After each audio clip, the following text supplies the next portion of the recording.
एक कुम्हार कुछ बना रहा था। मिट्टी से उसका पूरा हाथ लिपा हुआ था। कुछ बनाता है वो, उसकी पत्नी आती है, पूछती है कि क्या बना रहे हो। तो वो बोलता है मैं चिलम बना रहा हूँ, आज के टाइम पे बहुत ट्रेंड में है, खूब बिकेगी। उसकी पत्नी ने बोला चिलम क्यों बना रहे हो, सुराही बनाओ, गर्मियाँ आने वाली है, वो भी खूब बिकेगी। वो कुम्हार जो था उस मिट्टी को फिर से गूंथता है और फिर उसे आकार देना स्टार्ट करता है। तो मिट्टी में से आवाज आती है, क्या कर रहे हो, पहले तो कुछ और बना रहे थे, अब कुछ और बना रहे हो। तो उस कुम्हार का जवाब सुनिएगा। वो बोलता है मेरा विचार बदल गया, मेरा विचार बदल गया।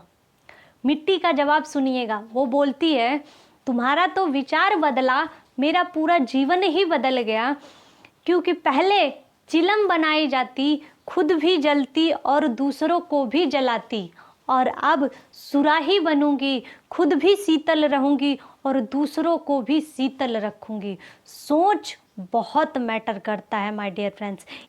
एक सोच से पूरी दुनिया बदली जा सकती है। उंगलीमार नाम का एक डाकू था। वो 1000 लोगों को मारने का प्रण लिया था। उसमें से वो 999 को मार देता है।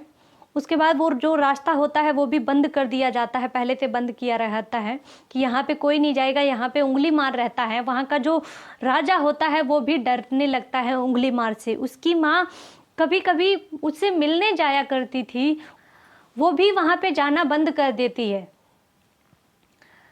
एक दिन वहाँ से बुद्ध गुजर रहे थे, महात्मा बुद्ध गुजर रहे थे। तो उनका जो एक शिष्य होता है वो बोलता है गुरुजी ऐसे ना जाएं, यहाँ पे उंगलीमार रहता है जिसने 1000 लोगों को मारने का प्रण लिया है, उसमें से 999 को वो मार चुका है। तो महात्मा बुद्ध बोलते हैं अगर तुम नहीं बताए होते तो शायद मैं इस रास्ते नहीं जाता, अगर तुम नहीं बताए होते तो शायद मैं इस रास्ते नहीं जाता, लेकिन अब मैं इसी रास्ते जाऊंगा। सन्यासी ही क्या जो अपना रास्ता बदल दे। तो वो वहाँ पे जाते हैं। उंगलीमार उन्हें देख के बहुत खुश होता है, लेकिन जैसे ही आगे बढ़ता है तो बुद्ध का जो तेज होता है वो सहन नहीं कर पाता है। उंगलीमार महात्मा बुद्ध को बोलता है सन्यासी तू रुक जा, मुझे खुशी हुई कि तू मेरा 1000वां शिकार है, मुझे खुशी हुई, लेकिन तू वहीं पे रुक जा। तो महात्मा बुद्ध बोलते हैं मैं तो कई वर्षों पहले ही रुक गया था, अब तू रुक जा। तो बोलता है सन्यासी तू वहीं रुक जा।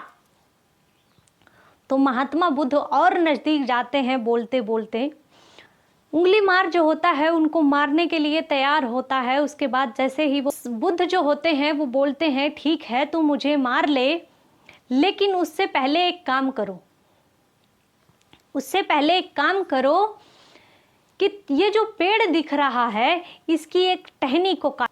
फिर वो उंगलीमार जो होता है उसकी एक टहनी को काट देता है। महात्मा बुद्ध को लगता है बात तो मान रहा है, अभी ये सुधर सकता है। फिर वो बोलते हैं अब इस टहनी को जोड़ दो। तो उंगलीमार बोलता है सन्यासी तू पागल है क्या, जो टहनी टूट गई वो कैसे जुट सकती है। तो बुद्ध बोलते हैं यही तो मैं तुम्हें समझाना चाहता हूँ, तुमने 999 लोगों को मार दिया, अब तुम उनमें से एक लोगों को जिंदा करके दिखाओ। तुम 999 को मार दिए, जो जिसमें से कोई किसी का पिता रहा होगा, कोई किसी का भाई रहा होगा, किसी का पुत्र रहा होगा, तुम उनमें से एक को जिंदा कर। उसकी आंखें खुल गई। वहां से महात्मा बुद्ध जाने लगे और वो उंगलीमार भी उनके पीछे पीछे चलने लगा। महात्मा बुद्ध को विश्वास था कि अब ये हमारे पीछे जरूर आएगा। उसके बाद वो भी सन्यासी बन जाता है। एक विचार बदला, पूरी जिंदगी बदल गई। उसके बाद वो आता है वहीं पे जिन लोगों का घर वो उजाड़ दिया था, उन्हीं लोगों से भीख मांगने जाता है। लोग उसे पत्थरों की बारिश करते हैं। आता है तो लहू लुहान हुआ रहता है। महात्मा बुद्ध पूछते हैं क्या चोट लगी है, दर्द हो रहा है। तो उंगलीमार बोलता है नहीं गुरुजी, चोट तो शरीर को लगी है और दर्द तो आत्मा का होता है, और आत्मा तो कब का तुम अपने साथ ले गए। एक डिसीजन बदला, पूरी जिंदगी बदल गई। एक डिसीजन से पूरी दुनिया को बदली जा सकती है।